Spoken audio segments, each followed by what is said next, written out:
Hey guys, tonight we drift into the quiet, structured history of the Black Sea. Grain routes.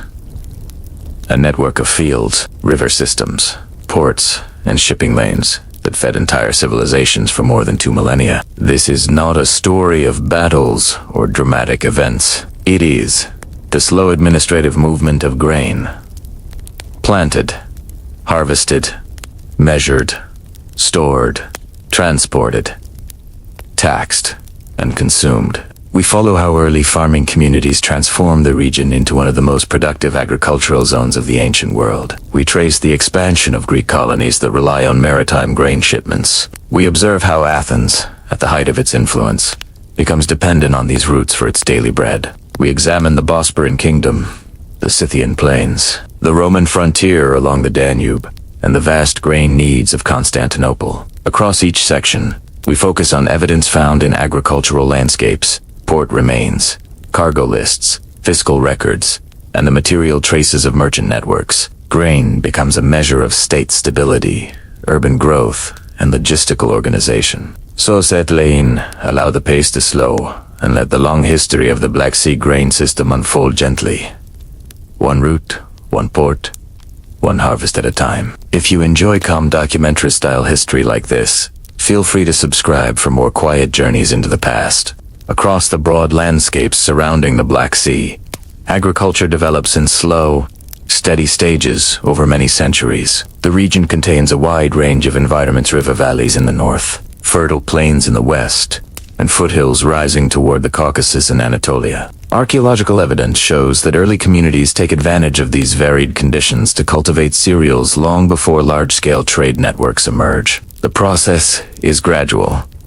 Fields expand, tools evolve, and storage methods become more sophisticated as populations grow and settlements stabilize. Neolithic and early Bronze Age sites across the region preserve the earliest traces of grain cultivation. In the northern Black Sea steppe, pollen samples and carbonized seeds reveal the presence of wheat and barley. These cereals are grown alongside pulses and flax, forming a mixed agricultural system adapted to the climate. Excavated sickle blades with characteristic sheen patterns indicate repeated use in harvesting grain. Grinding stones, found in domestic settlements, show how early communities process cereals into flour. These finds demonstrate the central role of grain in subsistence along the western coast, in regions that later become part of Thrace and Dacia. Similar evidence appears. Archaeologists uncover storage pits lined with clay or organic material, used to preserve grain through winter months. These pits represent an early stage of surplus management. They allow communities to maintain reserves, support seasonal fluctuations, and accommodate population increases. The presence of multiple pits within a single settlement suggests coordinated storage practices rather than isolated household efforts. In the southern areas, Near Anatolia agriculture links to broader developments in the Near East. Wheat varieties cultivated in this region share traits with domesticated cereals, first grown in the Fertile Crescent. This connection is visible in archaeobotanical samples and in the spread of specific tool types, such as stone querns and polished sickle inserts. These details indicate that knowledge of cereal cultivation moves gradually across regions, carried by migrating groups or through cultural exchange. By the early Iron Age, agriculture around the Black Sea shows signs of specialization. Settlements located near river floodplains cultivate larger quantities of grain. Taking advantage of nutrient-rich soil, excavations reveal larger storage structures, including clay bins and timber granaries. These facilities suggest the presence of surplus production beyond immediate household needs. Surplus grain becomes a foundation for later trade, taxation, and political organization. In some regions, animal husbandry complements agriculture. Pastoral groups graze cattle, sheep, and horses on open grasslands, while maintaining small cultivated plots. This mixed economy provides stability in the face of environmental variability. The combination of grain cultivation and animal husbandry allows communities to expand gradually across the steppe and forest steppe zones. Archaeological sites reveal how these groups store grain in ceramic vessels or subterranean pits, protecting harvests from moisture and pests. Rivers play an early role in shaping agricultural patterns. The Danube, Dniester, Dnieper, and Don rivers create natural corridors for movement, settlement, and farming. Their floodplains provide fertile soil, replenished annually by sediment deposits. Along these rivers, early communities develop larger, more stable agricultural zones. These areas later form key links in long-distance grain transport networks. Early settlement layers near riverbanks include charred grain remains and storage jars, offering a clear picture of how agriculture supports growing populations. By the time Greek observers arrive in later centuries, they describe a landscape of productive fields and well-established farming communities. Although written sources from the early period are scarce, archaeological findings provide a consistent pattern.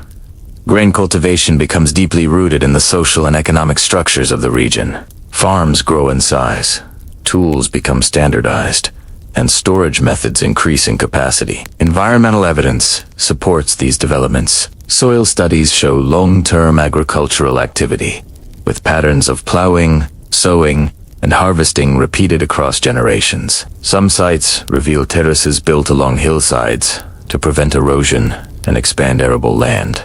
These measures illustrate a deliberate approach to shaping the landscape for sustained crop production. The agricultural base established during these early periods forms the foundation on which later grain trade networks depend. Without stable, productive farming communities, the large-scale exports to Greece, Rome, and Byzantium would not be possible. The reliability of these early harvests allows settlements to evolve into towns, supports craft specialization, and creates the conditions for surplus distribution. Over time, this surplus becomes integrated into regional exchange systems, eventually linking the Black Sea to the wider Mediterranean world. As agriculture becomes more organized, social structures change as well. Some settlements exhibit clear evidence of centralized storage facilities, indicating collective management of grain. Others show signs of stratified dwellings, suggesting that certain families or groups oversee larger portions of agricultural production. These developments hint at emerging forms of leadership tied directly to control over grain resources. The early farming systems of the Black Sea region, therefore, represent more than simple subsistence. They mark the beginning of a long trajectory in which grain becomes a central economic and political resource.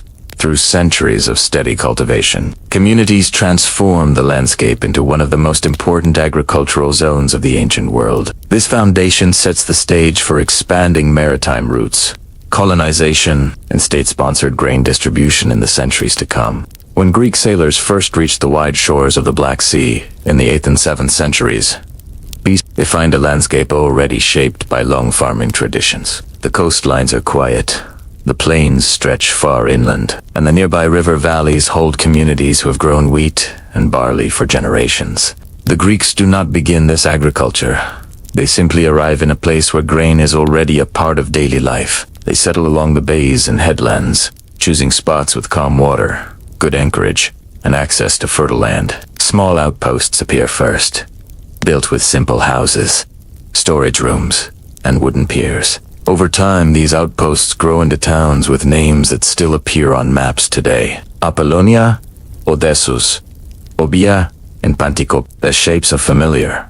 A harbor, a marketplace, narrow streets leading to open storage spaces where grain can be measured and prepared for loading. Archaeologists find fragments of amphories scattered across these coastal sites. Many of them come from the Aegean, stamped with the marks of Greek workshops. They show a steady exchange between Greece and the Black Sea, wine, oil, and pottery moving north, while grain and other goods travel south. These containers act almost like ancient shipping labels, each one confirming that distant cities remained connected through regular trade. The Greeks settled close to local farming communities. The fields around the colonies are not empty. They are already worked by people who understand the soil and the climate. The relationship between Greeks and local populations is practical. Farmers grow the grain. Colonists provide the ports. Together they create the first organized chain of supply that reaches far beyond the Black Sea. Paths linking inland settlements to the coast still appear in archaeological surveys. These routes are simple, narrow tracks worn into the earth, but they show how grain travels toward the sea in steady movement. Along some of these paths, small storage pits and rest points remain. These are the quiet evidence of a system that grows gradually, shaped by need rather than by sudden change. Once harvested and stored, Grain is carried to the harbors. Greek colonies keep official weights and measures to ensure fairness in trade. Inscriptions carved in stone, record prices, contracts, and regulations. Dog simple, these rules create a predictable structure so that grain shipments reach their destinations with consistent quality and quantity. From the harbors, ships set out toward Greece. The route is long but well known. Through the bush, across the Sea of Marmara, through the narrow channel of the Hellespont, and into the Aegean. Wind, current, and seasonal weather shape sailing schedules. Grain ships are not fast, but they are steady. They carry their cargo in thick-walled amphorae, or in large bulk loads stored below deck. Shipwrecks from elsewhere in the Mediterranean show how such vessels pack their cargo, tightly arranged, carefully balanced, protected from seawater. These early grain routes quickly become important for Greek life. Some Greek city-states, especially in the Aegean, do not have enough farmland to support their growing populations. As their urban centers expand, they rely more heavily on imported grain. The Black Sea becomes one of their most reliable suppliers. The stability of these routes matters not only for food, but also for political decisions, naval planning, and economic security. Relations between Greek settlers and local inhabitants deepen over time. Archaeological finds show a mix of pottery styles, household objects, and food remains. This blending suggests that the two groups interact regularly, trading, farming, learning from each other, and shaping a shared regional economy. Grain becomes the common link between them. By the end of the Archaic period, the system is well established. Inland farmers produce surplus harvests. Transporters carry grain to the coastal towns.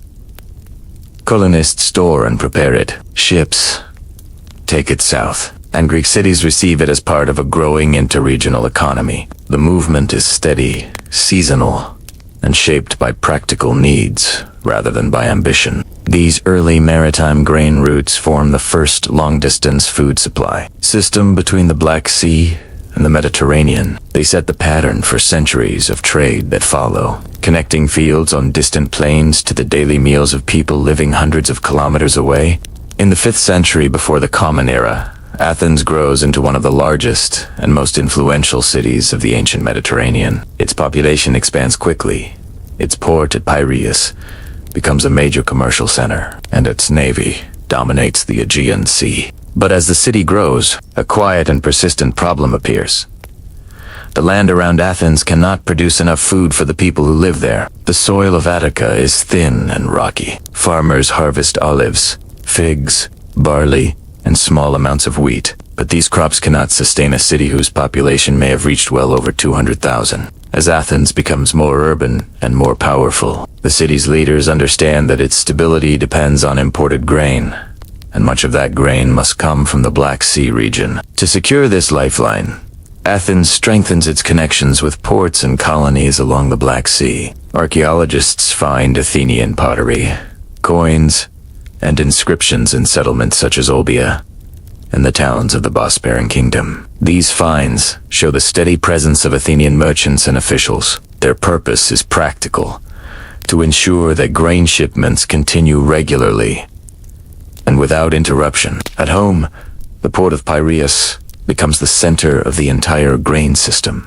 Excavations reveal long colonnades, storage rooms, and administrative buildings designed specifically for receiving imported goods. When ships arrive from the Black Sea, their grain cargo is measured, recorded, and supervised by public officials. Athenian laws regulate how grain must be sold, how prices are set, and how merchants must declare their stock. These rules help prevent shortages and maintain order in the city's food supply. Dependence on grain also shapes Athenian naval strategy. To protect the long maritime route, linking the Black Sea to the Aegean, Athens maintains a powerful fleet. Control of the Hellespont, the narrow waterway that all grain ships must pass through, becomes crucial. Without access to this channel, grain cannot reach Athens. Historical accounts describe how Athens forms alliances, negotiates with regional rulers, and sometimes uses military force to secure this passage. Some shipments arriving in Athens contain not only wheat and barley but also flour and processed grain products. These goods travel in sealed containers, designed to withstand long voyages. The organization behind this network is extensive. Farmers in the northern plains harvest the grain. Traders transport it to coastal colonies. Merchants load it onto ships. Athenian officials receive and distribute it. Each stage depends on coordination across great distances. The importance of this trade becomes even clearer during times of conflict. When wars threaten the routes leading to the Black Sea, Athens immediately feels pressure. Ancient sources record how officials monitored grain prices carefully and issue emergency orders when supplies decline. Envoys are sent to negotiate with rulers in grain-producing regions, and diplomatic agreements are made to protect shipments. The daily stability of Athens depends on decisions made far beyond the Aegean. The Bosporan kingdom, located near the Kerch Strait, grows into one of the most reliable grain suppliers. Its wide plains and river systems support large-scale agriculture. Administrative documents and archaeological finds indicate a well-organized export system. In return for grain, Athenian manufactured goods and pottery flow northward. Many Bosporan sites contain Athenian vase fragments, showing a long and continuous exchange. Imported grain influences everyday life in Athens in quiet but important ways. In the city's marketplace, grain prices reflect events happening hundreds of kilometers away. Inscriptions carved in stone list rules for grain sales, limits on storage, and penalties for unfair trade. These inscriptions show how deeply grain becomes linked to the city's social and economic order. Dependence on the Black Sea also shapes Athens' view of the wider world. For many Athenians, the northern region becomes familiar territory, a place essential to the city's survival. Writers describe the Black Sea not as a distant frontier, but as a crucial partner in Athens' daily life. By the end of the 5th century, before the Common Era, the connection between Athens and the Black Sea is firmly established. The city cannot maintain its population, its democracy, or its navy without imported grain. The Black Sea becomes its most dependable source, influencing alliances, naval policy, and political decisions throughout the Aegean. This bond forms slowly through steady harvests, regular shipments, and careful administration. It becomes one of the earliest and most stable long-distance food supply networks in the ancient world. By the 5th and 4th centuries before the Common Era, the Bosporan Kingdom becomes one of the most important agricultural regions connected to the Black Sea.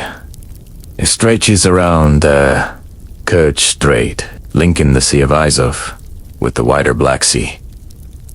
This location is not only strategic for trade, but also ideal for large-scale farming. The plains are wide and fertile. The rivers flowing into the strait provide natural transport routes, and the climate supports the steady cultivation of wheat and barley. Archaeological evidence shows how organized agricultural life becomes in this region. Storage pits, granaries, and large farm complexes appear throughout the countryside. Many of these sites contain carbonized grain remains, showing consistent harvests year after year. Tools such as iron sickles, grinding stones, and plow parts indicate an agricultural system capable of producing surplus far beyond local needs. This surplus becomes the foundation of the Bosporan economy. The kingdom forms through a combination of Greek settlers and local populations. Coastal cities such as Pantikapium, Phanagoria, and Gorgipia serve as administrative and commercial centers, their harbors filled with merchant ships, and their markets trade goods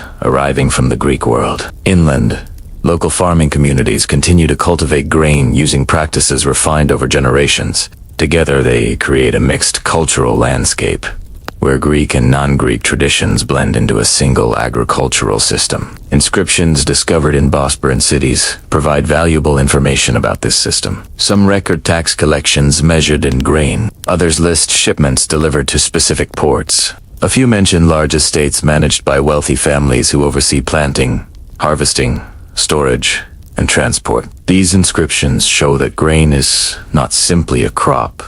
It is the backbone of the kingdom's administration, economy, and diplomacy. From the ports of the Bosporan kingdom, grain begins its long journey south. Ships load thousands of amphorae or bulk grain containers carefully arranged in their holds. Cargo lists found in excavations show how shipments are counted and recorded. The scale of these exports increases over time. Greek writers describe the Bosporan region as one of the most dependable suppliers of grain to the Greek world, especially to cities that cannot feed themselves. The relationship between the Bosporan kingdom and Athens becomes particularly strong. As Athens grows, its dependence on imported grain becomes critical. The Bosporan rulers recognize this need and maintain stable connections with Athenian merchants. Coins minted in the Bosporan kingdom often carry images that reflect ties with Athens. Some even use Athenian weight standards, showing how closely the economies of the two regions become connected. In return for grain, Athens exports pottery, metal goods, and luxury items to the Bosporan markets. Archaeologists find large amounts of Athenian ceramics in Bosporan settlements, especially fine tableware. These objects are not simple trade goods. They reflect cultural exchange. The presence of Athenian pottery far from Greece shows how grain routes create lasting links between distant communities. The Bosporan kingdom also develops its own internal transport network. Grain harvested, inland travels, by river or overland routes to coastal ports. Excavations along these riverbanks reveal docks, storage buildings, and simple loading platforms. The organization of this system suggests careful planning. Grain must arrive at the ports on time, especially during seasons when winds and currents allow safe sailing across the Black Sea. Environmental conditions shape the grain economy as well. The Sea of Azov, shallow and relatively calm, offers easy access to many agricultural regions. Its rivers flow through wide plains where grain cultivation is concentrated. This combination of fertile land and navigable water creates one of the most efficient agricultural zones of the ancient world. The Bosporan rulers understand the value of this system and maintain stability throughout their territories. Archaeological remains of fortified sites and administrative buildings show a coherent governing structure. The kingdom's political decisions often revolve around protecting farmland, managing labor, and maintaining secure sea routes. Grain is not just an export.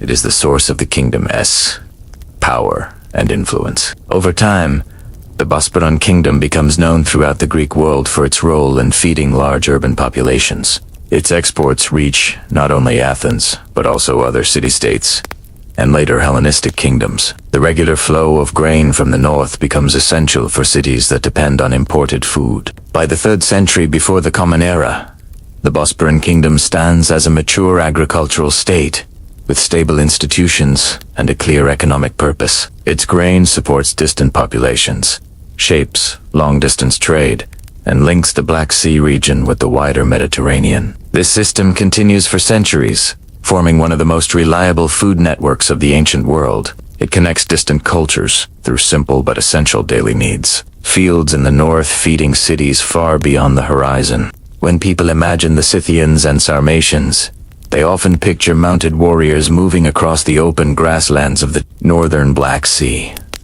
These groups are indeed known for their mobility, their horses, and their presence across the steppe. But the archaeological record shows a more complex picture. Alongside their nomadic traditions, many Scythian and later Sarmatian communities manage stable agricultural zones that become essential parts of the grain economy, feeding coastal colonies and, eventually, cities far to the south. Across the wide plains, stretching between the Dniester Dnieper and Don rivers, traces of settled life appear among the remains of mobile camps. Excavations reveal small farmsteads, storage pits, and grain processing tools scattered across areas once believed to be used only for herding. These findings show that Scythian society is not uniformly nomadic. Instead, many groups combined farming and herding in a flexible system that adapts to climate, soil, and seasonal movement. The environment supports this mixed economy. The northern Black Sea steppe offers fertile soil and low-lying areas near rivers and streams.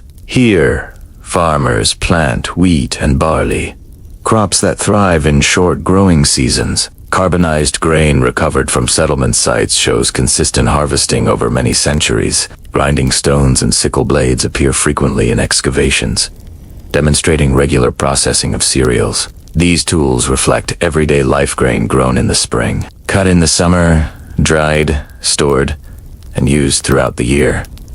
Storage practices also provide important clues. Many Scythian and Sarmatian sites contain deep underground pits lined with clay or straw. These pits protect grain from moisture, animals, and temperature fluctuations. Their depth and construction suggest that the communities who built them expected to return regularly to the same places. This pattern indicates semi-sedentary life rather than continuous movement. Families and clans likely revisited the same locations year after year, using stored grain as a base for both winter survival and trade. Livestock remains found alongside these grain storage areas show a balanced economy. Sheep, cattle, horses, and goats appear in significant quantities. Herds provide milk, meat, hides, and transport, while grain offers stable calories and supports larger populations. This combination gives Scythian and Sarmatian communities flexibility.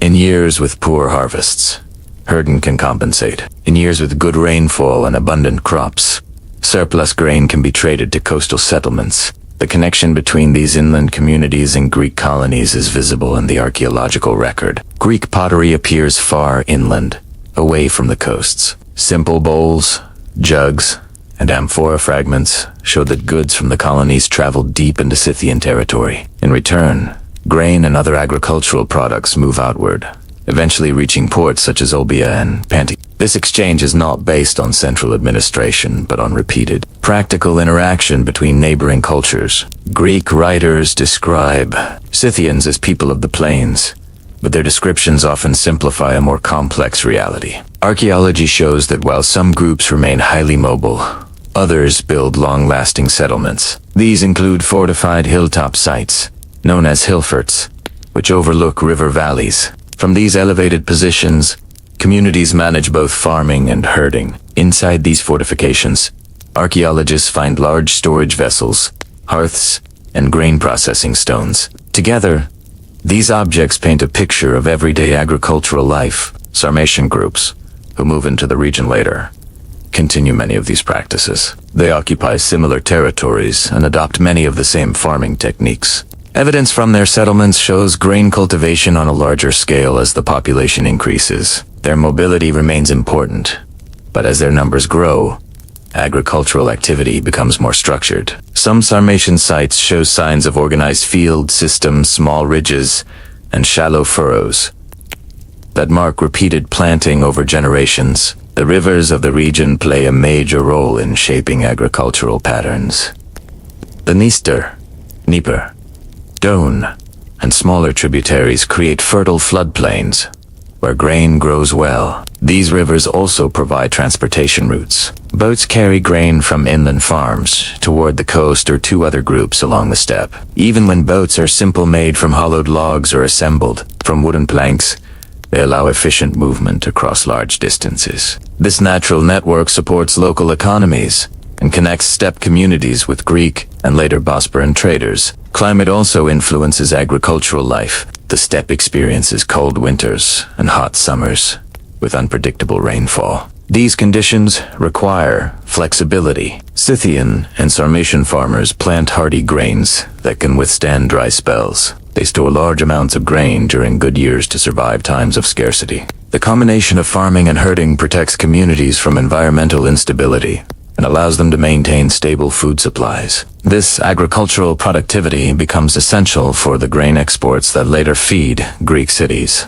Without Scythian and Sarmatian farmers, the Bosporan kingdom could not send large quantities of grain across the Black Sea. The inland communities supplied the raw product. The coastal colonies organize the shipments, and the ships carry the grain south toward Aegean markets. Each part of this system relies on the others. The role of Scythian and Sarmatian farmers is therefore foundational, even though they live far from the harbors where ships set sail. Over time, these inland agricultural systems influence the social structure of steppe societies. Access to fertile land, control of herds, and ownership of stored grain become factors in determining status and leadership. Burial mounds, some of the most recognizable archaeological remains of Scythian and Sarmatian culture, contain goods that reflect mixed economies. Weapons, horse gear, and also metal tools used in farming. By the 2nd century before the Common Era, many Sarmatian groups expand westward and southward, bringing their agricultural practices to new regions. This movement integrates even more communities into the Black Sea grain network. The steppe becomes not only a place of mobility, but also a vast region where grain is cultivated, stored, and exchanged across great distances. The grain grown by these communities, often far from the sea, becomes the quiet foundation of food systems that support coastal populations and distant urban centers. Their fields, storage pits, grinding stones, and river routes form the inland half of a network that eventually feeds some of the largest cities of the ancient world. To understand how grain from distant inland fields reaches cities far away, it is essential to look closely at the ports and harbors of the Black Sea. These quiet coastal structures form the final link between local farmers and the wider Mediterranean world. Without them, no ships could be loaded, no grain could be measured or stored, and no long-distance routes could reliably operate. The archaeological record preserves many details about how these harbors functioned, and together they show a system far more organized than it first appears. By the 6th and 5th centuries before the Common Era, Greek colonies along the Black Sea coast develop into stable settlements with carefully designed port areas. Sites such as Histria, Apollonia, Odessus, Orbia, and Panticopium contain the remains of harbors that once handled significant volumes of trade. The sea levels of the ancient period differ slightly from today, but excavations reveal stone quays, wooden piers, and breakwaters that protected ships from storms. These features showed that the ports were not simple landing spots. They were engineered environments designed for steady maritime traffic. The heart of each harbor is its loading area. Archaeologists often find deep layers of broken amphorae, discarded tools, and heavy anchors near these zones. These layers reflect centuries of activity. Amphora fragments come from vessels that once held wine, oil, fish products, and, most importantly, grain. Each amphora type has characteristic markings that help researchers determine where it was produced. When a harbor contains amphorae from many different regions, it suggests wide connections and regular contact with the outside world. Right behind the loading areas lie storage facilities. Some ports have small magazines, long, narrow rooms with thick walls designed to keep goods cool and dry. Others use open courtyards where sacks of grain could be stacked beneath awnings. At larger colonies, archaeologists identify entire warehouse complexes that may have held hundreds of tons of cargo at a time. These structures are built with careful consideration of airflow, moisture, and pest control. The presence of these controlled spaces shows that grain exports are not improvised. They are planned and monitored. Official weights and measures also appear in these port zones. Stone blocks carved with standardized units help merchants ensure fairness during loading and sale. Merchants and magistrates likely used bronze scales and portable weights to confirm amounts, especially when grain traveled in bulk rather than in sealed containers. These tools, often found in domestic and commercial buildings, suggest that grain accounting is a routine and essential part of harbor life. Ships that dock in these ports vary widely in size and function. Some are small coastal craft designed for short-distance movement along the shoreline. Others are large merchant vessels built to travel through the Bosporus and into the Aegean Sea. Shipwrecks found in the Black Sea and in neighboring waters give us detailed information about their construction. Many vessels have sturdy oak frames, thick hull planking, and reinforced keels. Their cargo holds are deep enough to accommodate stacks of amphorae or bulk grain covered with woven mats. The processes of loading and unloading ships are carefully managed. Workers use ramps, wicker baskets, wooden shovels, and lifting devices to move grain from storage buildings to ships. The labor is physical but organized. Grain must be loaded in balanced layers to maintain the vessel's stability. Amphorae must be arranged tightly so they do not shift in rough seas. These details matter because safe transport depends on proper preparation. Beyond the physical infrastructure, harbors also function as administrative centers. Many Greek colonies maintain public officials responsible for monitoring trade. Inscriptions record taxes on imported and exported goods, including grain. Some cities charge fees for the use of harbor facilities. Others require merchants to declare the origin of their goods. These administrative practices create transparency and help maintain orderly commerce. They also reveal that ports are not just economic spaces, they are places where political authority is exercised. The location of each harbor reflects both environmental and economic considerations. Some ports sit within sheltered bays where winds and currents are favorable. Others use river mouths, taking advantage of freshwater channels to bring goods from inland farms. Coastal surveys reveal anchor points, natural coves, and man-made improvements that show how carefully ancient settlers choose their maritime sites. These choices support continuous trade even during difficult weather conditions. Maintenance of harbor structures requires ongoing effort. Stone quays settle over time. Wooden piers rot, and silt accumulates in shallow areas. Excavations show evidence of repeated repairs. New stones laid atop old ones. Reused timber beams and layers of gravel used to reinforce walkways. These repairs indicate long-term use and careful stewardship of maritime infrastructure. The Bosporus also plays a crucial role in this system. Every ship leaving the Black Sea must pass through this narrow strait before reaching the Sea of Bermuda and the Aegean beyond. Control of this passage becomes a major strategic concern for both Greek city-states and later empires. Harbors near the strait on both its European and Asian sides develop specialized facilities for monitoring and supporting this flow of ships. Even small settlements near the Bosporus contain evidence of warehouses, watch posts, and anchorages used by grain merchants. Alongside ports and harbors, shipyards form another essential component of the maritime infrastructure. Some Black Sea colonies maintain their own construction and repair facilities. Archaeological finds, such as iron nails, pitch-coated planks, and woodworking tools, show that ships are regularly maintained locally. The ability to repair vessels quickly keeps trade routes active and reduces the risk of long delays during peak shipping seasons. Harbors also reflect cultural exchange. Imported objects from Greece, Anatolia, and the Near East appear in port layers, while Black Sea products travel outward. These materials, pottery, metal goods, textiles, and food items pass through the same infrastructure used for grain. Ports therefore become points where cultures meet, exchange goods, and share practices. By the 4th century, before the Common Era, the combined effect of these ports, harbors, and support systems is clear. They allow grain grown far inland to reach distant cities reliably. They standardize weights and measures, ensure safe storage, and provide secure passage for merchant vessels. They transform agricultural production into a large-scale, organized, and stable maritime economy. Without these harbors, the grain routes of the Black Sea could not exist. With them, simple fields of wheat and barley become part of a long-distance network that sustains populations across many regions.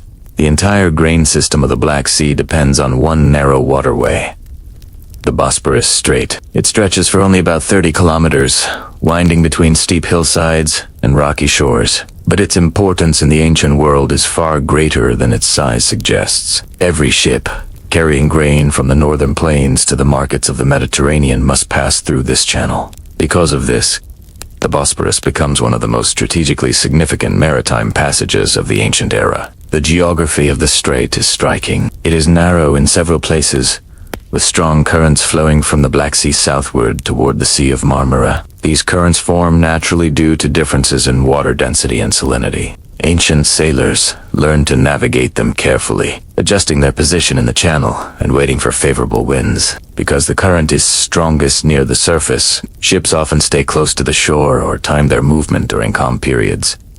The passage is not only a route, it is a challenge that requires experience. Archaeological surveys along both sides of the Bosporus reveal clusters of ancient settlements. Some are small villages with simple anchor points. Others grow into fortified towns that monitor passing ships. The shoreline contains the remains of quays, storage buildings, lookout posts, and stepped landings used for loading and unloading goods. The presence of these installations shows that the Bosporus is not just a natural feature, but a carefully managed corridor of trade. Greek city-states recognize its value early. In the 6th and 5th centuries before the Common Era, cities on both the European and Asian sides of the strait developed ports that support maritime traffic. Pottery fragments, inscriptions, and storage vessels found in these sites showed that they serve as resting points for ships preparing for the journey north or south. Some ports act as safe harbors where merchants wait for calmer conditions.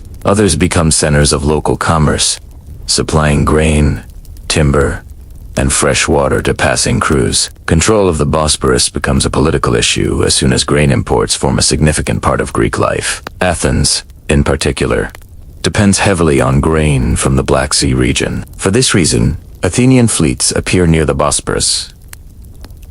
During times of tension, their presence is not aimed at conquest, but at ensuring that no hostile power can block the passage. Ancient accounts describe how Athenian envoys negotiate with rulers along the strait, forming alliances and guaranteeing access to this essential channel. Further evidence of the Bosporus' importance comes from the remains of fortifications. Excavations revealed defensive walls built on headlands overlooking the water. These positions would allow local authorities to observe ship traffic and, if necessary, restrict movement. The ability to control this narrow channel means the ability to influence trade across the entire region. Whoever holds the Bosporus has a direct impact on the food supply of many cities far to the south. The strait also creates a natural meeting point for merchants. Ships moving north to collect grain pass those traveling south to deliver goods. This constant flow of vessels forms a quiet but steady maritime community. Anchor stones, lead weights, and fragments of cargo found on both shores provide material evidence of this traffic. Over time, the Bosporus becomes one of the most reliable indicators of regional economic health. When ships gather in large numbers, it signals active trade. When traffic slows, it often reflects political or environmental difficulties. The environment of the Bosporus shapes its use. The surrounding hills create wind patterns that can either help or hinder sailing. At certain points, the channel bends enough that ships must adjust their course sharply because of the strong southward current. Northbound ships moving toward the Black Sea often rely heavily on favorable winds or require towing from smaller boats. Ancient writers mention the effort required to move against the current. These observations align with modern hydrological studies, confirming that the Bosporus has always presented navigational challenges. Despite these difficulties, the strait remains a dependable route. Ships that successfully navigate it enter calmer waters once they reach the Sea of Marmara. From there, they can continue toward the Hellespont and the Aegean Sea. This interconnected system Bosporus, Sea of Marmara, Hellespont forms a continuous chain linking the agricultural north to the urban south. The administrative dimension of the Bosporus is equally important. Some ancient inscriptions found near the strait mention taxes or duties collected from passing ships. These fees help local authorities maintain harbors, fortifications, and logistical support. In return, merchants receive protection and access to facilities for repair and resupply. This arrangement benefits both sides. Merchants gain safety, and local communities gain revenue from the constant flow of trade. The presence of standardized weights and ampera stamps in settlements along the Bosporus also provides insight into how grain is managed. Amphora stamps identify where containers are produced and sometimes their intended contents. When ports along the strait contain amphorae from many regions, it shows that the Bosporus functions as a crossroads of multiple trade networks. Grain from the Bosporan Kingdom, pottery from Athens, textiles from Asia Minor, and metal goods from inland Anatolia all pass through the same narrow space. Over time, the Bosporus becomes a symbol of connectivity. It links cultures that differ in language, tradition, and political structure. Farmers in the distant northern plains never see Athens, but the grain they grow passes through this channel and eventually reaches Aegean markets. Sailors navigating the Bosporus never visit the inland fields, but their skills make it possible for long-distance trade to exist. Each participant in the system depends on the others, and the Bosporus stands at the center of this quiet cooperation. By the 4th century before the Common Era, control of the Bosporus becomes a goal for larger political entities. The rising influence of Macedon and later the Hellenistic kingdoms shifts the balance of power in the region. Yet, no matter who rules the land around it, the strait continues to function as a vital artery of ancient commerce. It remains busy, steady, and essential, connecting the fields of the north with the cities of the south. The Bosporus does not produce grain, build ships, or manage harvests, but it is the narrow passage that makes all those efforts meaningful. Without it, the grain routes of the Black Sea would not reach the wider world. With it, They become part of a vast maritime system that supports populations across many regions. After passing through the Bosporus, every ship carrying grain from the northern Black Sea enters another narrow and critical passage. Known today as the Dardanelles. This long, thin strait forms the final link between the Black Sea world and the Aegean Sea. Its role in ancient grain transport is enormous. Ships leaving the Bosporus must travel through it, and ships heading toward Athens and other Greek cities depend on its safe passage. Because of this, the Hellespont becomes a second strategic gateway, one that shapes military policy, trade agreements, and regional stability for centuries. The geography of the Hellespont is distinct. The strait stretches for more than 60 kilometers, bordered by steep hills, rocky shores, and small bays. Its width varies greatly, narrowing at points where strong currents accelerate. These currents flow from the Sea of Marmara into the Aegean Sea, influenced by wind patterns and the natural water exchange between basins. Ancient sailors must understand these conditions to navigate the strait safely. At times, they hug the shoreline to avoid rough waters. At other moments, they rely on favorable winds to move against strong currents. Archaeological evidence of ancient settlements along the Hellespont is extensive. Both sides of the strait contain traces of towns, forts, harbors, and watchtowers. Cities such as Sestos and Abydos, positioned near the narrowest point, play important roles in monitoring trade. Their locations allow inhabitants to watch ships closely as they pass.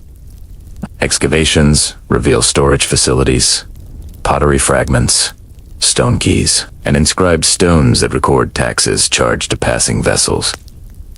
These findings show that the Hellespont is not an empty stretch of water. It is a populated, controlled corridor vital to the movement of grain and other goods. The connection between the Hellespont and Greek food security is clear in historical accounts. In the 5th century before the Common Era, when Athens becomes a major naval power, the city recognizes the necessity of keeping the Hellespont open. If the passage were blocked, Athenian access to Black Sea grain would end, threatening the city's population and military capability. As a result, Athens maintains a strong naval presence in the region, intervenes in local politics, and forms alliances with cities along the strait. The port cities of the Hellespont benefit from this constant traffic. Merchants, sailors, and travelers stop for rest, repairs, or resupply. Local economies flourish due to the steady demand for food, water, tools, and repairs. Archaeological digs near ancient harbors reveal workspaces used by carpenters, potters, and metalworkers who support maritime activities. Amphory fragments from many regions, Greece, the Black Sea, Asia Minor appear in the same layers, showing the diversity of goods that move through these ports. The strait also plays a role in political negotiations and conflicts. Control of the Hellespont can shift during wars, affecting grain flow immediately. When political tension rises, ships may wait in safer harbors until passage is secure. Inscriptions carved on stone slabs record agreements between city-states regarding tolls and regulations for passing vessels. These documents showed that governments view the Hellespont not only as a route, but as a resource, something that can generate revenue and influence regional power. Environmental features shape the daily experience of the strait. The hillsides create strong channel winds that help southbound ships, but challenge northbound ones. Some sections of the strait narrow to the point where two ships cannot easily pass side by side. In these places, vessels must wait their turn, creating natural checkpoints. Ancient sailors often describe these narrow zones as places requiring patience and skill. The Hellespont's significance is also visible in defensive architecture. Fortifications built during various periods overlook the strait, positioned to monitor or control ship movement. Archaeological remains of towers, walls, and gate structures show repeated efforts to secure the passage. These defensive works reflect both economic interest and concern for strategic security. Whoever controls the Hellespont controls a critical link between continents. The currents of the strait influence ship, construction, and navigation strategies. Merchant vessels traveling through the Hellespont often have reinforced hulls to withstand sudden shifts in water pressure. Steering requires precision, especially when navigating between points where currents accelerate. Ropes, anchors, and other equipment found in shipwrecks show that sailors prepare for difficult conditions. Despite these challenges, the strait remains a reliable pathway, and generations of sailors learn to navigate its waters with confidence. The administrative role of the Hellespont becomes increasingly important during the classical and Hellenistic periods. Cities along the strait issue regulations governing how ships must declare their cargo, how long they may anchor, and what taxes they must pay. Some inscriptions mention rules for preventing overcrowding in narrow sections, while others emphasize maintaining clear routes during peak seasons. These administrative measures help reduce accidents and ensure smooth movement along the grain route. The Hellespont also serves as a cultural crossroads. Greek, Thracian, Persian, and later Macedonian influences appear in the archaeological record. Objects such as pottery, tools, coins, and inscriptions reflect this mixing. Harbors along the strait become places where merchants from different regions meet, exchange information, and continue long journeys. This steady interaction contributes to the spread of ideas, technologies, and artistic styles. By the 4th and 3rd centuries before the Common Era, the Hellespont becomes part of a broader network, linking major economic and political centers. Grain from the Bosporus kingdom passes through the strait on its way to Athens, Rhodes, and other cities. Timber from Thrace, metals from Anatolia, and textiles from inland regions also travel this route. The volume of trade makes the Hellespont one of the busiest maritime corridors of the ancient world. The importance of the Hellespont continues into later periods, but its essential role is already clear during the early centuries of the grain route. It is the second gateway that ensures northern grain can reach southern markets. Without a safe and open Hellespont, the entire system would collapse. Farmers, merchants, sailors, and city populations all depend on this narrow stretch of water. It transforms distant fields into the foundation of urban life across the Mediterranean. The Hellespont is not simply a passage between seas. It is a controlled, carefully monitored corridor where geography and human activity combine. Its hills, currents, harbors, and watchtowers all serve one purpose: to connect the agricultural north with the urban south. Through this single channel, grain becomes part of a network that sustains cities and shapes political decisions across the ancient world. After ships pass through the Hellespont, the waterways widen, the hillsides open, and the sea becomes broader and calmer. Here begins the Aegean Sea, the final stage of the long maritime journey, bringing grain from the northern Black Sea to the Greek world. This sea, dotted with islands and sheltered bays, serves as a natural corridor for ships carrying grain toward Athens, the Cyclades, the Peloponnese, and many other regions. Although the Aegean is more open and easier to navigate than the narrow straits, it presents its own conditions that shape ancient trade. Seasonal winds, scattered islands, shifting currents, and long distances influence how ships travel. Because grain is a heavy cargo that requires stable hulls and careful loading, sailing through the Aegean demands planning, knowledge of routes, and awareness of weather patterns. Archaeological remains found across Aegean islands reveal how deeply this sea participates in the grain network. Many islands contain storage buildings, harbor installations, and clusters of amphorae that once held northern grain. These islands act as stepping points and temporary shelters for merchant ships. Even small settlements, located far from major urban centers, show traces of interaction with long-distance trade routes. Their harbors host vessels seeking fresh water, repairs, or safety from storms. The Aegean's geography creates a natural chain of waypoints. Islands such as Lemnos, Imbros, Lesbos, Chios, Andros, and Tenos lie along the path.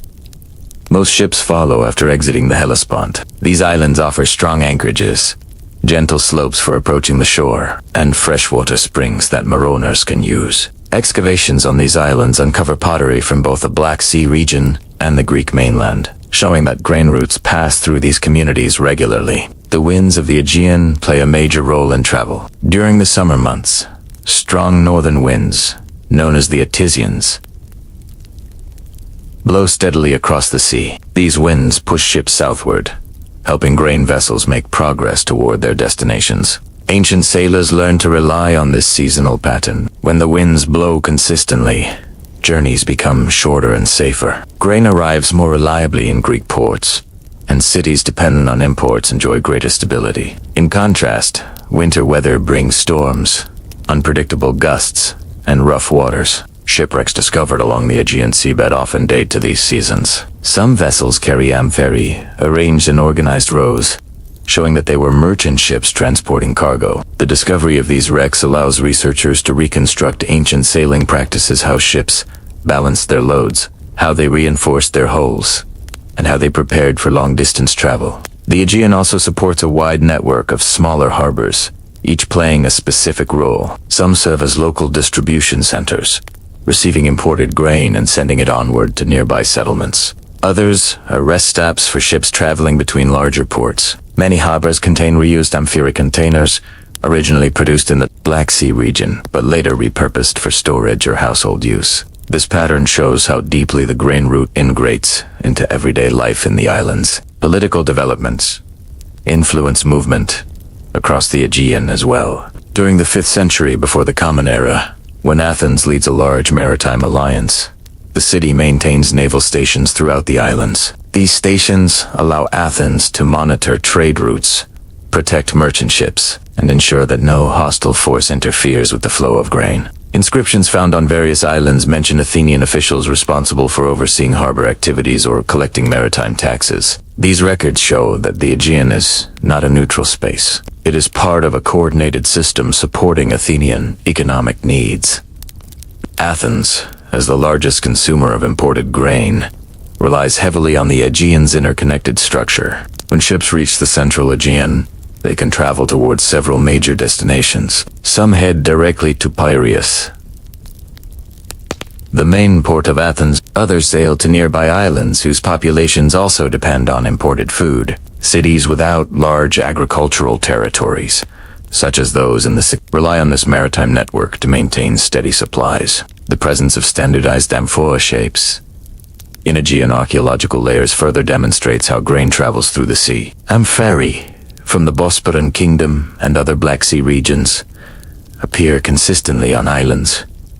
Far from their origins, their distribution reflects the regularity of the grain trade and the familiarity ancient sailors have with these long-distance routes. The Aegean's importance is not limited to transport. It also shapes the rhythms of production and consumption. Farmers in the northern Black Sea harvest grain in late summer. Merchants prepare shipments during early autumn. Ships pass through the Bosporus and Hellespont during periods when winds allow safe travel. By the time vessels reach the Aegean, cities like Athens often face seasonal shortages. The arrival of grain ships therefore aligns with high demand, making timing essential for both sellers and buyers. The islands also act as observation points that help monitor large-scale movement. Watchtowers, beacon systems, and fortified headlands allow local authorities to track approaching fleets. These installations provide security not only against piracy but also for coordination of harbor activities. Many remains of such structures still overlook ancient harbors, showing how communities prepare to guide and protect passing ships. Communication across the Aegean contributes to the system's stability.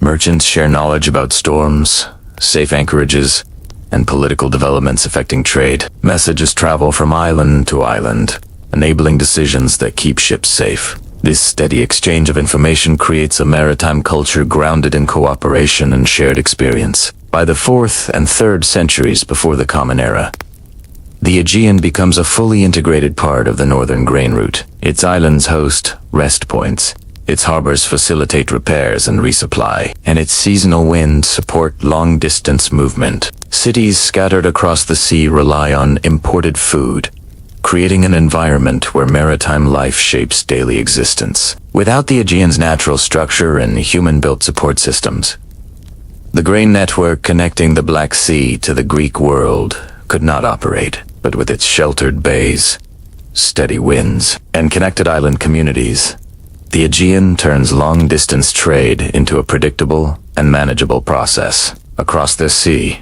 grain harvested in distant plains completes the final stage of its journey, moving slowly and steadily toward the cities that depend on it. The Aegean becomes not just a route, but the final expression of a system that links farmers, sailors, merchants, and entire populations through a simple and essential commodity. When grain finally reaches the Aegean Sea, Its long journey is nearly complete. The ships that carry it move steadily toward one destination above all others. The port of Piraeus. This harbor, located a short distance from Athens, becomes one of the busiest and most organized maritime centers of the ancient world. By the 5th century, before the Common Era, Piraeus transforms into the final gateway through which grain from the Black Sea enters the heart of the Greek mainland. The geography of Piraeus gives it natural advantages. The coastline forms 3 sheltered harbors, Cantharos, Zia, and Maunicha, each protected from rough seas by curved shorelines and rocky headlands. These sheltered basins allow ships to anchor safely, even during stormy weather. Excavations reveal stone quays, carved mooring rings, and the remnants of ancient ship sheds, showing how carefully the Athenians designed their port. Merchant vessels and military triremes share the same space, though their functions differ greatly. Where triremes require covered ship sheds for rapid deployment, merchant ships carrying grain require open storage zones and wide working areas. The heart of Piraeus' grain handling system lies close to the water. Archaeologists uncover long rows of warehouses known as stoi, built with thick stone walls to protect stored goods from heat and moisture. These warehouses are positioned near the harbor side, allowing workers to move grain directly from ships to storage without long transport. Inscriptions found in these buildings mention official weights and regulations for storing and distributing grain. These inscriptions show that the port does not operate informally. It relies on standardized procedures and oversight. Grain arriving in Piraeus must be recorded carefully. Ancient Athens uses an official system of weights and measures to ensure accuracy. Public officials known as sitophilakes supervise the process, checking cargo amounts, preventing fraud, and maintaining stable prices within the city. Some surviving inscriptions describe penalties for dishonest merchants, emphasizing how seriously the city approaches its food supply. Because grain affects every household in Athens, its management becomes a matter of public responsibility rather than private negotiation. From the harbor, grain is moved inland toward the city. The connection between Piraeus and Athens is a long, straight road known as the Long Walls, a pair of fortified walls that protect the route and allow safe passage. These walls ensure that grain can reach Athens, even during wartime. When troops approach the region, the long walls allow movement of goods without interference. Archaeological remains of storage facilities along this route show that the system operates continuously, regardless of political threats. Within the city itself, grain contributes to daily life in many ways. The Agora, Athens' central marketplace, contains official grain storage rooms where reserves are kept for emergencies. Public records show that Athens maintains a supply known as the Demasiositos, a state-controlled grain reserve. This system helps stabilize prices and ensures that citizens receive grain at affordable rates. It also protects the city against sudden shortages caused by war, storms, or poor harvests in the north. The movement of grain into Athens is part of a larger system of public welfare. The city offers subsidized grain to certain groups, especially during difficult times. These subsidies appear in inscriptions and official decrees. They reveal how deeply grain imports shape social policies. Without steady shipments from the Black Sea, Athens' ability to maintain social order would be compromised. The city's democratic institutions depend on its population being fed, and grain is the foundation of that stability. The presence of the Navy in Piraeus reinforces this system. Athens' powerful fleet protects the grain routes across the Aegean and ensures that merchant ships reach the city safely. Naval records show coordinated patrols, escorted convoys, and alliances with island communities. Piraeus becomes a center of both economic and military activity, linking maritime defense with food security. No other ancient city-state relies so heavily on its navy for its everyday survival. Archaeological finds from Piraeus also reveal the multicultural nature of the harbor. Pottery from the Black Sea, coins from many regions, and inscriptions written in different dialects indicate a population of merchants, sailors, and travelers from across the Mediterranean. Piraeus becomes a place where diverse groups meet, exchange goods, and share information about conditions on the grain routes. This exchange helps shape the city's understanding of distant regions and allows it to respond quickly to changes in trade or politics. The infrastructure of Piraeus continues to evolve across centuries. After the 5th century, before the Common Era, new storage buildings appear. Older structures are repaired, and the port expands to accommodate growing trade. The stability of the grain supply allows Athens to develop culturally, politically, and militarily without a reliable source of food. The city could not sustain its large population or support its cultural achievements in philosophy, drama, and art. Shipwrecks discovered near the entrance to Piraeus further illuminate the port's role. Some vessels contain cargo from the Black Sea region, showing how close they were to completing their journey before disaster struck. The arrangement of amphibians in these wrecks reveals how grain and other goods were distributed inside ships. This evidence helps reconstruct the final steps of the transportation system. Piraeus is more than a harbor. It is the final expression of a complex network, linking distant farmers, inland traders, seafarers, and urban administrators. Each stage of the route depends on the others. Grain grown in the northern plains of the Black Sea passes the Hellespont, the Aegean Sea, and finally into the protected waters of Piraeus. Once it arrives, it becomes part of the daily life of Athens, shaping decisions, policies, and the stability of the entire region. By the 4th and 3rd centuries before the Common Era, Piraeus stands as one of the most important commercial hubs of the ancient Mediterranean. Its ability to receive grain determines the strength of Athens, its population, and its influence in the Greek world. Without Piraeus, the grain routes cannot complete their journey. With it, the system becomes reliable, steady, and essential. The port turns distant fields into sustenance for a city that depends on imported food. It transforms long voyages into everyday meals and makes the Athenian way of life possible. When grain from the Black Sea finally reaches Athens, its journey does not end. In many ways, a new phase begins. One centered not on ships or sea routes, but on careful systems of measurement, storage, and distribution that support daily life in a large, densely populated city. Without these systems, Athens could not depend on imported grain.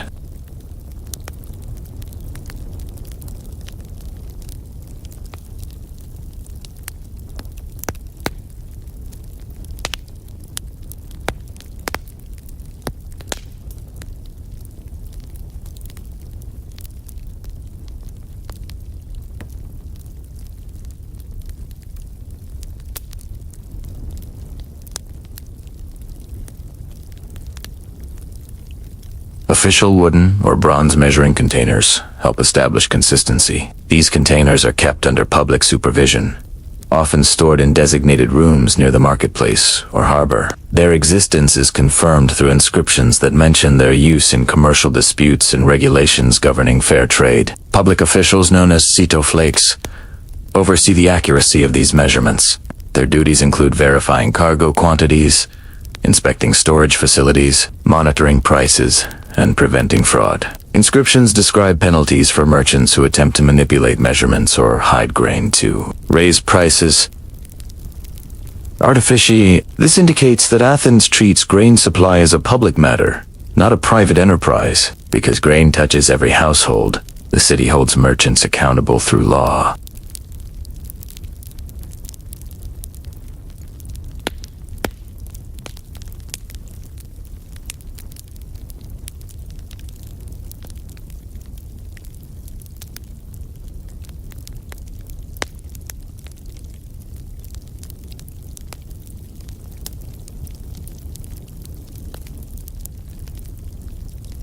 Some facilities contain pits lined with clay, possibly used for short-term storage. Inside the city, additional storage rooms appear in the Agora, the central marketplace. These rooms belong to the state and form part of the Demosios Cetos, a public grain reserve. The reserve serves multiple purposes. It stabilizes prices, provides emergency supplies, and supports various social programs. In years of poor harvests or dangerous trade conditions, the city can distribute grain from this reserve to prevent shortages. Distribution is equally structured. Athens uses several methods to ensure fair access. One system involves selling grain at controlled prices in the marketplace. Another involves providing subsidized grain to certain groups, especially during periods of difficulty. Inscriptions mention official decisions to release grain from the public reserve, that reduce costs during shortages. These measures help maintain social stability, especially for citizens who depend heavily on staple foods. Private merchants also play a role, but they operate under strict regulations. Laws require them to declare their grain stock publicly and prohibit them from exporting grain during shortages. These restrictions protect the city's internal supply.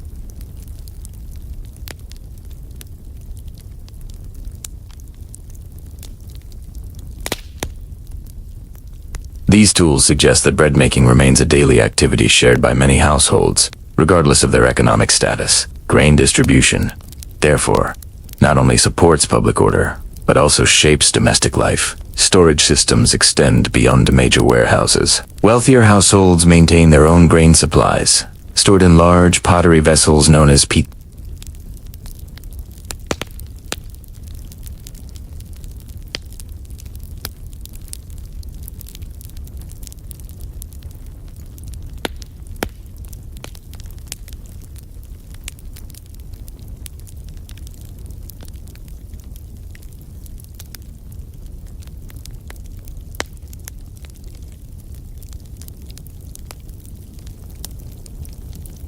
Their livelihoods connect to the larger network of production and transport that begins in distant northern fields. In this way, the grain that arrives in Piraeus supports entire professions and forms part of the city's economic foundation. The long walls connecting Piraeus to Athens contribute to this system's reliability. These fortified corridors protect transport routes even during wartime. Historical accounts describe grain being moved safely from the harbor into the city while enemy forces occupy the surrounding countryside. Without these walls, Athens would be unable to maintain food security during conflict. The long walls therefore serve as a physical extension of the grain distribution network, ensuring that imports reach their destination.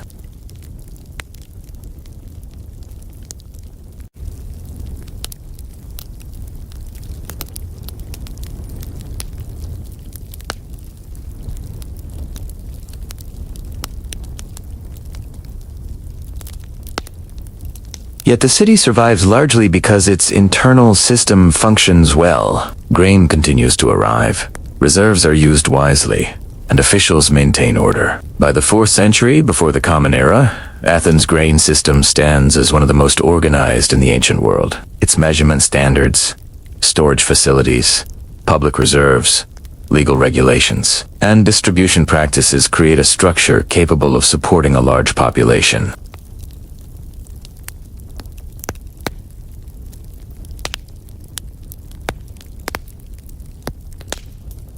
Through this system, grain from the northern Black Sea becomes part of the daily rhythm of life in Athens, shaping meals, markets, festivals, and political decisions.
Battles, fought near its shores, reflect this strategic priority. When Sparta eventually gains dominance in the region late in the war, grain shipments to Athens become vulnerable. This contributes to the city's decline, though the process is gradual rather than immediate. The influence of grain extends beyond open conflict. It affects the behavior of smaller city-states as well.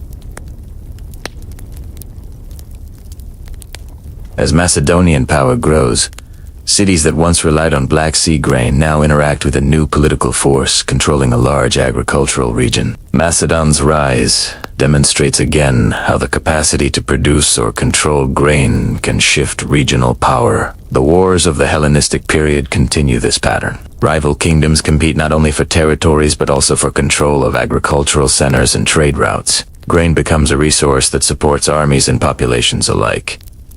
When armies move, they need supply lines. When cities grow, they need stable access to food. These demands ensure that grain remains central to political and military planning. Even cultural developments reflect this influence. Plays, speeches, and public inscriptions mention grain prices, shortages, and trade regulations.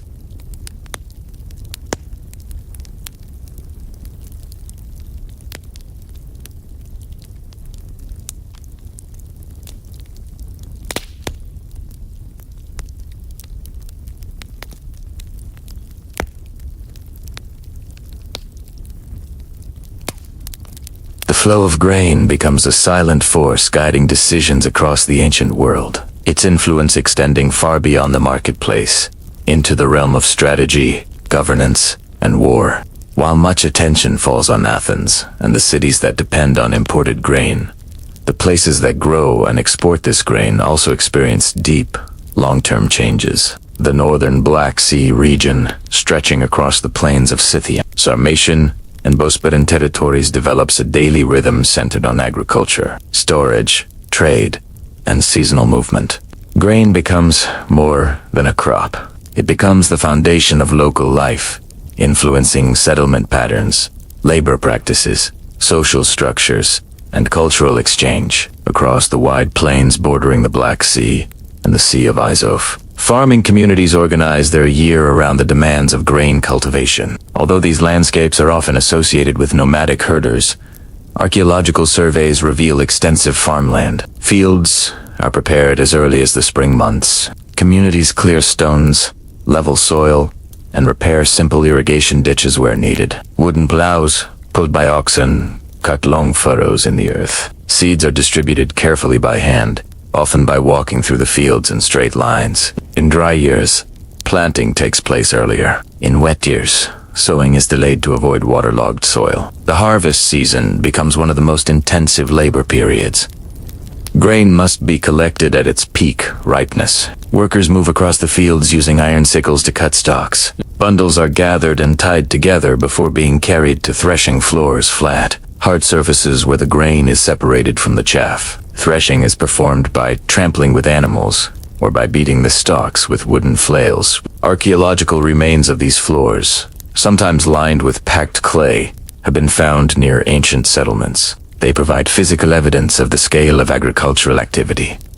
Storage plays a central role in daily life. Families and larger communities create underground pits lined with straw or clay to preserve grain through winter. These pits maintain stable temperature and protect grain from moisture and pests. The positioning of these storage sites near houses or within fortified settlements shows that people view grain as both a daily necessity and a valuable resource needing protection. Some pits are large enough to store several months' worth of food, proving that harvests regularly exceed immediate consumption. Transporting grain from inland farms to coastal ports becomes part of everyday work. Small settlements near rivers use boats made from hollowed logs, or simple planked vessels to move grain downstream. Villages further from rivers rely on carts, pulled by oxen or horses. Archaeological finds of wheel ruts, worn deep into ancient roads, demonstrate repeated movement of heavy loads. These routes link inland communities to larger centers such as Panticapaeum, Orbia, and other Black Sea ports. Market life reflects the region's agricultural orientation. Local marketplaces contain stalls with sacks of grain, pottery for storage, and tools for farming. Weights and measures used in trade show standardized systems influenced by Greek commerce. Greek coins appear in inland settlements, while locally produced goods travel outward. Pottery styles blend Greek forms with regional traditions, demonstrating the cultural exchange that emerges from agricultural trade. Household life also reflects the importance of grain. Grinding stones appear in almost every domestic space. Women and children often handle the daily work of grinding, turning raw grain into flour. This task requires patience and physical effort, sometimes taking hours each day. The presence of these grinding tools in nearly all excavated homes shows their essential role in food preparation. Cooking practices revolve around grain-based meals. Simple breads, porridges, and flat cakes form the basis of daily diets. Archaeological evidence of ovens, hearths, and cooking pots supports this pattern. Even in regions with rich livestock, grain remains the foundation of most meals. This consistency reinforces the central role grain plays in sustaining life in these communities. Social structures begin to reflect agricultural organization. Families with access to fertile land or large herds often rise to positions of influence. Their ability to produce surplus grain gives them an economic advantage. In some regions, especially within the Bosporan Kingdom, estates controlled by elite families appear. These estates include large storage facilities, administrative buildings, and evidence of organized labor. Inscriptions describing land ownership and tax obligations show how grain production becomes tied to political authority.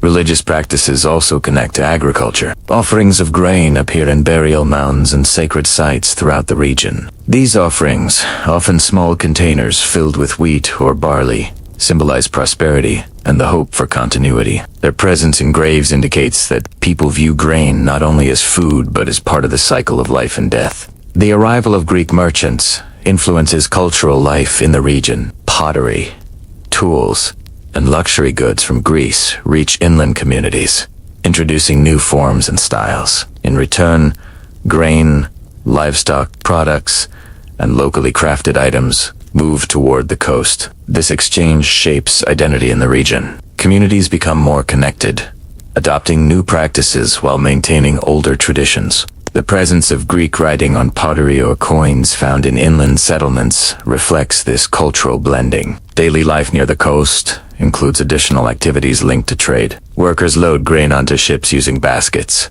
wooden shovels, and simple ramps. These tasks are repeated often during export seasons. Ports become busy places where farmers, merchants, sailors, and laborers interact. The rhythm of these interactions shapes the seasonal life of coastal towns, creating periods of intense activity followed by quieter times.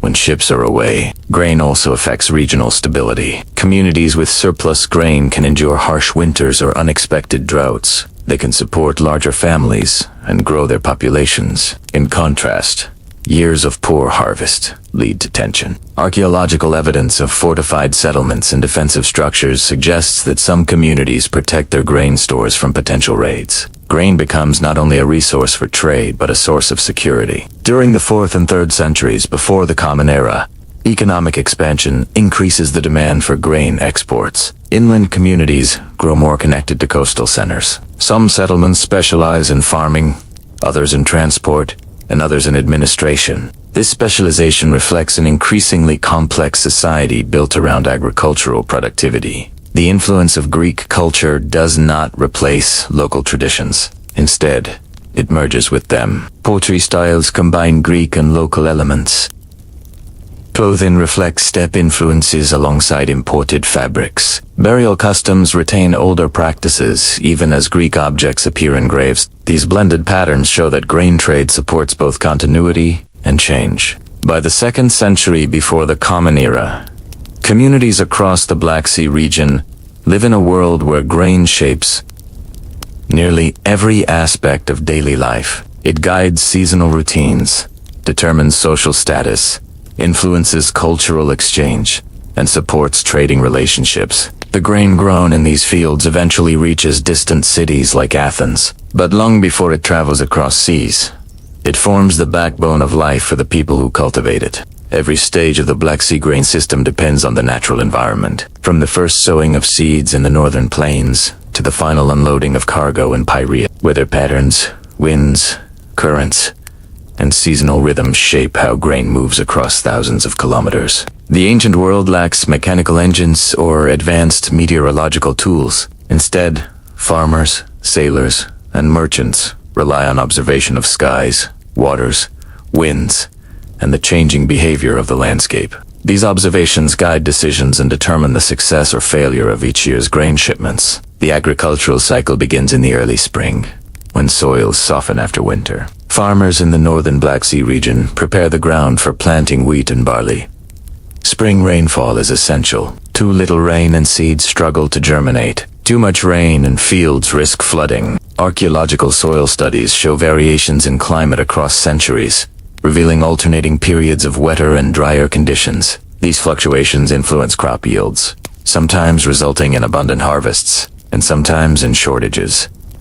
Communities learn to adapt. When rainfall is uncertain, farmers plant a combination of early and late-growing varieties to reduce risk. Summer temperatures on the steppe can be high, but the region's long daylight hours allow grain to ripen efficiently. Winds blowing across the plains help keep moisture levels steady. Late summer fields turn golden, indicating that harvest time is near. Farmers work quickly during this critical period, because sudden storms or strong winds can damage crops. The remains of threshing floors and storage pits provide evidence that people prepare for unpredictable weather by processing and storing grain as soon as it is harvested. Autumn marks the transition from land to sea. Once grain is collected and stored, the coastal regions begin preparing for shipments. The Sea of Azov and the northern Black Sea generally offer calm conditions during early autumn. This stability allows ships to travel toward the Bosporan ports. However, storms become more frequent as the season progresses. Ancient shipwrecks containing grain amphitheae have been found along these coasts, showing that while the region is productive, it is also vulnerable to sudden weather changes. The passage through the Bosporus is shaped by one of the most distinctive environmental features of the entire route, the strong current that flows from the Black Sea into the Sea of Marmara. This current results from differences in salinity and water levels between the two bodies of water. It remains constant throughout the year, though its strength varies with the seasons. Sailors must understand its behavior. During late summer and early autumn, when winds are favorable, ships move more easily southward. During winter or spring, when winds shift, the current becomes more difficult to navigate. In the Sea of Marmara, calmer waters provide a brief respite before ships reach the Hellespont, but the Hellespont itself, long and narrow, features changing wind patterns that sailors must anticipate. Strong channel winds form when the temperature differences between land and sea become pronounced. These winds often blow directly against ships traveling northward, making return journeys difficult. Historical accounts mention sailors waiting in sheltered bays for days or even weeks, watching the water and waiting for a change in wind direction. The Aegean Sea introduces new environmental conditions. Most significant are the summer winds, known as the These winds blow from the north, helping ships carrying grain move steadily toward the Greek mainland. Their predictable nature turns the Aegean into a reliable highway during certain months. But in winter, the sea becomes more dangerous. Storms form rapidly, winds change direction abruptly, and waves increase in height. Many shipwrecks found on the Aegean seabed belong to this season, showing the vulnerability of maritime travel outside the summer months. For this reason, most long-distance grain shipments occur between late summer and early winter, when winds and currents create favorable conditions. Merchants understand these patterns well. They plan departures from the Black Sea to coincide with the peak of the Athenian winds. Ships that leave too early risk facing unpredictable spring storms. Those that leave too late risk being caught in winter weather before reaching port. Environmental factors also influence how ships are built. Grain is heavy, and carrying large quantities requires stable vessels. Ancient shipbuilders used thick hull planking and robust frames to withstand rough seas. The presence of heavy anchors, large steering oars, and reinforced keels in archaeological ship remains shows how builders design vessels to manage changing weather conditions. These features do not eliminate risk, but they help sailors navigate safely. Even once ships reach Piraeus, the environment continues to shape grain handling. The port must manage moisture, heat, and pests that can damage grain. Warehouses feature thick stone walls and limited windows to maintain stable interior temperatures. Raised floors improve airflow. Storage methods vary depending on humidity levels. In dry conditions, grain stores well in sacks. In humid periods, it is kept in sealed containers to prevent. These methods reflect careful adaptation to the Mediterranean climate. The environment also shapes the labor cycles of workers. Farmers rise early during harvest season to avoid midday heat. Sailors prefer to travel during daylight for visibility, though some nighttime navigation becomes necessary near sheltered coasts. Port workers unload ships quickly before afternoon winds increase. The entire system operates in rhythm with natural forces. Environmental challenges occasionally disrupt the grain route. Years of drought reduce crop yields in the northern plains. Harsh winters damage storage pits or freeze river transport routes. Storms delay ships or cause losses at sea. When these disruptions occur, grain prices rise in Athens and other cities. Historical records describe years when grain becomes expensive, prompting emergency imports or public subsidies. These fluctuations reveal how closely urban life depends on rural weather patterns. Despite these difficulties, the grain route remains remarkably resilient. Its success lies in the adaptability of the people who work along it. Farmers use methods suited to changing rainfall. Sailors adjust routes and timing based on wind patterns. Merchants plan shipments in harmony with seasonal conditions. This cooperation across regions and professions allows grain to move steadily, even in uncertain environments. By the 2nd century before the Common Era, knowledge of seasonal patterns becomes deeply ingrained. Communities expect the Etesian winds, prepare for autumn storms, and time agricultural cycles with precision. This knowledge, passed down through generations, forms an invisible framework that holds the entire grain network together. The environment does not merely influence the grain route. It becomes an active partner in its function. Winds, currents, rivers, and seasons guide the movement of grain from inland fields to distant markets. Human labor provides effort and organization, but nature provides the structure upon which the entire system depends. Over many centuries, the movement of grain from the northern Black Sea to the Greek world creates long-term effects that reach far beyond agriculture. These routes shape economies, influence cultural exchange, and connect distant communities in ways that continue into later historical periods. Although the grain itself is a simple product, wheat and barley harvested from fertile plains, the system built around it becomes one of the most influential networks of the ancient world. The economic impact appears first. The regular flow of grain supports growing populations in Greek cities. Athens depends heavily on these shipments, but many other communities across the Aegean also rely on imported food. The ability to secure grain allows cities to develop larger markets, specialized labor, and political institutions that require concentrated populations. Without imported grain, such urban growth would be impossible. In this sense, the northern fields indirectly support the rise of classical Greek culture. The Black Sea region benefits as well. Inland farming communities gain access to imported goods, tools, pottery, and metal objects they cannot produce themselves. The availability of these goods encourages local craft production and trade. Pottery workshops appear near coastal colonies, combining Greek forms with regional styles. Metalwork improves as imported iron tools spread across the region. Archaeological finds of Greek amphorae and coins far inland show how deeply these exchanges penetrate daily life. Cultural exchange becomes another long-term effect. As merchants, sailors, and farmers interact, ideas travel along with grain. Pottery styles blend Greek motifs with local traditions.